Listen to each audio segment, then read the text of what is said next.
these public companies to repay corporate debt, to open up further the commercialisation of public services, with services provided only if private companies can make a profit.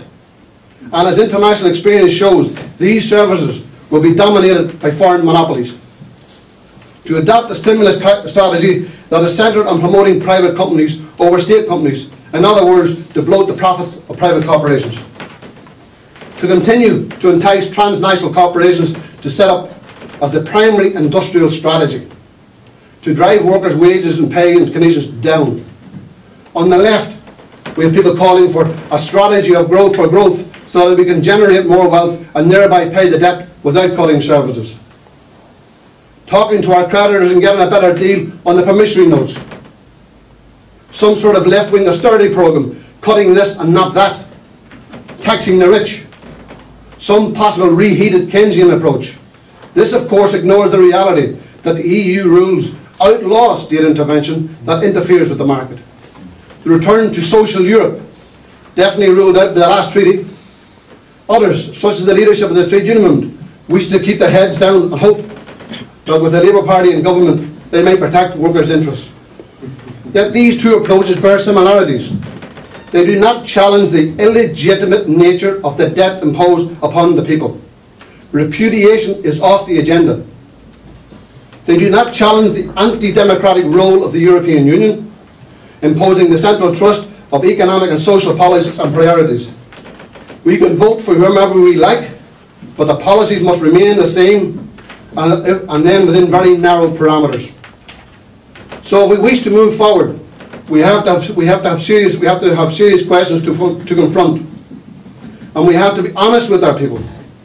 I believe there is no lasting solution to the problems facing our people within the existing system. The present economic and political social framework. What has recent experience shown us? Decisions are determined by the dominant economic forces within a given society.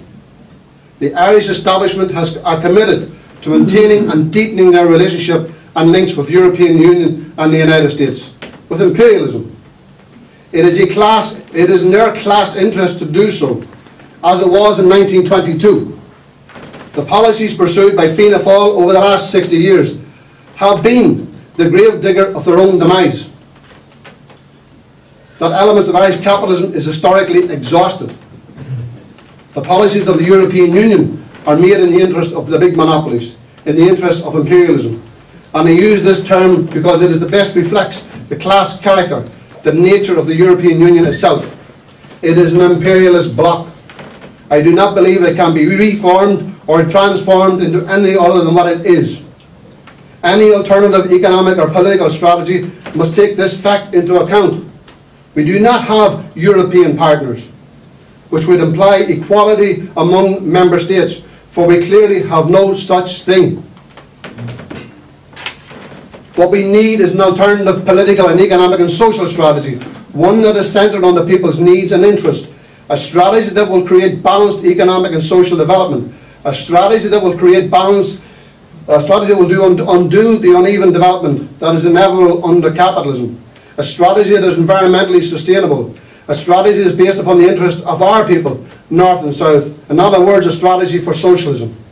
To overcome the anarchy of capitalism, we need to plan the use of capital investment in a way that can develop the economic and social base of the country in a targeted way, first and foremost on what benefits the people. So the control and use of capital is a central question. Our natural resources are abundant and have clearly developed, could provide significant economic and social development. These are the resources that can develop in an all-Ireland basis. So the question of who owns them and how they are developed is important. Making use of the intellectual potential of our students in academics and institutions is another area to advance. Taking a more scientific approach to investing in high-tech industries. Much more intellectual energy and talent is wasted in useless competitive research skewed to meet the interest of transnational capital. Building an economy for the people requires the active participation of the people. It will require the deliberate and conscious mobilisation of the people. It will require a radicalisation, a rejuvenation of the trade union movement, a movement now tied in the ideological straitjacket of social partnership. We are reaching a point where it either becomes radicalised or stagger on towards becoming redundant to many workers. Democracy would have to move beyond the mere narrow framework that it is now allowed today. Parliamentary and electoral struggles are only one aspect. To reduce the people's aspirations to the electoral arena is to draw their dreams and aspirations into the swamp. Democracy must be about empowering people in every aspect of their lives, political, economic, cultural, and social. The deepening of democracy is the only way in which we can end the exploitation of man by man, to create genuine equality between men and women and between nations. A people-centred economy requires shifting the balance of forces from capital to labour. Socialism and social change requires the conscious understanding and the conscious actions of people. That means challenging people's understanding of events around them, to inform and educate them, to assist in drawing the lessons from their own experience. Struggle changes people. It enriches their understanding of who they are and what they can achieve. The European Union is a major obstacle to progressive change. The main controls on economic and social development lie with the European Union, which uses them to maximise the interest of monopoly capitalism and to close down any possibility or alternative to those powers and interests.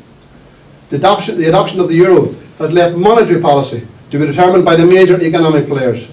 This prevents us from placing democratic controls or determining the democratic investment priorities on the use of capital. The Irish ruling class in the main have made their bed with international capital. It is integrated in and depends upon that relationship to maintain its control. They are the gatekeepers for the interests of imperialism, the imperialism of the European Union and the United States. If we are to move to an economy for the common good, we have to present it at its core, a struggle for national democracy, a struggle to re-establish sovereignty, but not democracy and sovereignty in the old way. It's about a much more radical democracy and sovereignty from government to the factory, to the office, to the shop, to the community, to the home. The immediate struggles about austerity, the immediate struggles is against austerity, oppose the odious debt, and resist the privatisation and the robbery of the people's wealth. The alliance of progressive forces to bring about a progressive radical government centred with the working people mobilised around the following demands, I think, is the way forward. What we need to do is challenge the hegemony of the European Union, to assert democratic control over capital. This requires a break with the euro. We need to also establish a state banking system in order to target the democratic allocation of capital, to take control over the natural resources, to harness human and intellectual resources, placing them at the service of the people, not of the monopolies. And most importantly, the repudiation of the odious debt. The forces of Irish capitalism have ran her historical course, and I would argue they no longer have the strength to push forward. The only force that can bring about this is a mobilised working class and all working people. It is a struggle against imperialism and for national liberation, with democracy as a central goal, to give dignity and respect to all our people. It has to be national in character, to maximise the contribution of the working class and remove all imperialist influence and control. It also requires reaching out to and building allies throughout Europe. Democracy and a democratic state are also the only way we can end the scourge of sectarianism and its use as a political weapon.